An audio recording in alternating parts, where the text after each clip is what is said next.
যেহেতু বাইতুল মাকদেসের দিকেই হয়ে নামাজ পড়তেন, কিন্তু মাঝখানে রাখতেন কোনটারে? কাবাকে। তাহলে কেমন যেন কাবাই তার সামনে।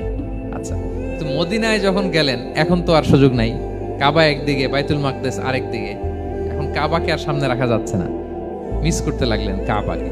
আর প্রত্যেক নামাজের পরে আকাশের দিকে তাকায় থাকেন, ইস আল্লাহ যদি আয়াত নাজিল করে আমার জন্মস্থান যে মক্কা, আমার পূর্বপুরুষ ইব্রাহিম আলাইহিস সালামের যে ওই কাবার দিকে যদি ক্যাবলাটা ঘুরাই দিত কতই না ভালো হতো। আল্লাহ বলেন যে আপনি যে কদ নারা তাকাল্লুবা ওয়াজহিকা ফিস সামা, নবী আপনি যে আকাশের উপর চেহারা উঠিয়ে মনে মনে কি চান আমি তো বুঝি। আল্লাহর হাবিব সাল্লাল্লাহু আলাইহি ওয়াসাল্লামকে খুশি করার জন্য আল্লাহ আয়াত নাজিল করলেন, ফাওয়াল্লি ওয়াজহাকা শাতরাল মসজিদিল হারাম।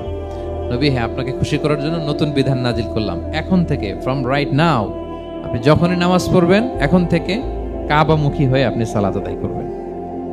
তাহওয়িলুল কিবলা, কিবলা পরিবর্তন হয়ে গেল। সুবহানাল্লাহ।